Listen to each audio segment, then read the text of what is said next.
प्यारे दोस्तों, अस्सलामु अलैकुम रहमतुल्लाहि व बरकातुहू। मैं राना अमीर मोहम्मद इस वक्त अनमोल कोऑपरेटिव फीड मिल से आपसे मुखातिब हूँ। आज बरोज़ जुम्मतुल मुबारक है और गालिबन 17 या 18 फरवरी की तारीख है, मेरा ख्याल है। कन्फर्म मुझे इस वक्त नहीं है, बहरहाल जुम्मे की रात को कोई 12:30 का टाइम है और लाहौर से हमारे पास जो है हमारे अनमोल फैमिली मेंबर्स भी तशरीफ़ लाए हुए हैं, तैयब हफीज़ साहब, और उनका इरादा जो है वो हाफजाबाद में तरक्की वनडे की डीलरशिप के लिए है। तो उस हवाले से फैक्ट्री विज़िट करने भी आए हैं। फैक्ट्री पे माशाल्लाह उनके आने पे काम हो रहा था, उन्होंने चीज़ों का म्यार भी चेक किया है, उन्होंने अपनी आंखों के सामने वंडा बनता भी देखा है। तैयब हफीज़ बेटा, अस्सलाम वालेकुम, की हाल चाल है? ठीक हो? तैयब हफीज़ साहब जी साढ़े अनमोल फैमिली मैंबर भी ने ते हाफजाबाद तरक्की वनडे की डीलरशिप की भी ख्वाहिश रखते हैं। स्पैशल आए ने कि एक दफ़ा जाके अपने हत्थां नाल ते अपनी अखां नाल चीज़ां चेक कर ला ताकि हाफजाबाद के किसानों को एक साफ सुथरी ते म्यारी चीज़ मिल सके। माशाल्लाह पहले भी ऑलरेडी वजीराबाद तो तरक्की वनडा खरीद के इस्तेमाल कर रहे हैं। हफीज़ बेटा, तरक्की वनडे के रिजल्ट दसो, मुतमिन हो? पक्की गल? जिवें तुसीं पहले अपना नंबर दसिया ना वीडियो इस तरह दस दो ताकि तुहानूं कालां बहुतियां सारियां आण ते तुसीं हाफजाबाद वास्ते डीलरशिप लाजमी लवो। कोई गल नहीं जी। 0342 6320 419। तैयब हफीज़, ये जिहड़े दोस्त ने ना जी हाफजाबाद वाले, इन्होंने फोन व्हाट्सअप मैसेज कर करके तैयब हफीज़ नूं इस गल ते पक्का कर लेना है कि भी तू उसी हामी भरी सी ते हुण बिस्मिल्लाह करो। ते अपने गुजर साहब ने जी सत बिस्मिल्लाह जी आयां नूं। तुसीं काफ़ी अरसा पहले इन्हां दी एक वीडियो देखी होएगी जो अनमोल ते चढ़दे चढ़दे स्लिप हो गए सन। सवेरे इन्हां नूं फिर अनमोल की सवारी करानी है तो उम्मीद है कि इंशाल्लाह स्लिप नहीं होणगी। पक्की गल है जी? हाँ, बड़ी पुरानी गल है।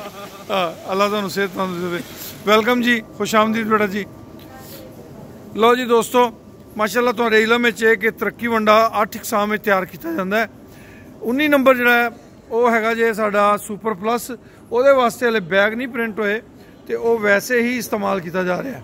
तो आने वाले दिनों इंशाल्लाह ਉਹਦੇ बैग भी प्रिंट हो जाएंगे, 19 नंबर प्रिंट होएगा। वैसे वो सादे बैगों जिमें सामने बैग पे जे सफेद वाले, इन्होंने बैगों जो प्रिंट करके सादे बैगों भेजा जा रहा है। तरक्की वंडा फीड मिल दे विच अगर कोई दोस्त शामिल होना चाहते हैं तो ये उन्होंने वास्ते सुनहरी मौका है। साढ़े कोल थोड़ी जी गुंजाइश है महदूद तादाद। अगर दोस्त इस गुंजाइश तो इस मौके तो मुस्तफीद होना चाहते हैं, वो ख्वाहिश रखते हैं कि वो अपने इस प्रोजेक्ट के शामिल होण। 5 लाख रुपया एक हिस्से की मालीयत है, वन टाइम इन्वेस्टमेंट है, लाइफ टाइम प्रोजेक्ट है। शशमाही बुनियाद पर इसका प्रॉफिट तकसीम किया जाता है। हर प्रॉफिट 3 हिस्से होंगे ने, एक हिस्सा अल्लाह पाक के नाम का, एक हिस्सा शेयर होल्डर का, एक हिस्सा बंदा ना चीज़ वाल। दोस्तों सूरत हाल ये कि तरक्की वनडे की पजीराई वतन अजीज़ के तुलो अर्ज जारी है। साड़ी पिछले महीने की प्रोडक्शन नालों इस महीने की प्रोडक्शन जी है 50% ज़्यादा है। असी अल्लाह पाक को उम्मीद रखने ये सैकड़ियां गुना वधेगी इंशाल्लाह, क्योंकि साफ सुथरे आइटम्स का हर मार्केट बहुत ज़्यादा स्कोप होंदा है। साढ़े इस प्रोजेक्ट के अंदर तमाम अशिया साफ सुथरियां इस्तेमाल की जांदियां ने।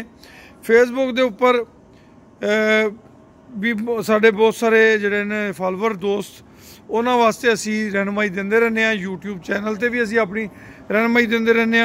जिहड़े दोस्तों ने साडा चैनल सबसक्राइब नहीं किया, उन्होंने गुजारिश है सबसक्राइब कर लैन, बैल आइकन दबा लैन ताकि उन्होंने साड़ियाँ नवीं नवीं वीडियो मिलदियां रहन।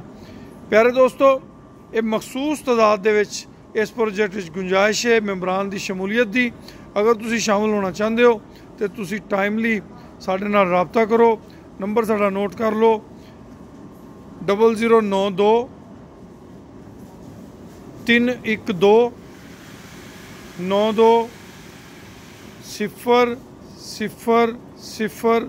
0067। राना अमीर मोहम्मद मेरा नाम है। इस नाम तो नंबर सेव करके मैंने व्हाट्सएप पर मैसेज कर दिया जे। दूसरी गल, अगर एक दफ़ा रिप्लाई ना दे पावां तो दूसरी तीसरी चौथी बार भी तुसी मैसेज कर सकते हो। जिंदगी बखैर, अल्लाह पाक सलामत रखे तुहानू सारिआं नू। ते इजाज़त दिओ, रब दे हवाले, खुश रहो, आबाद रहो जी।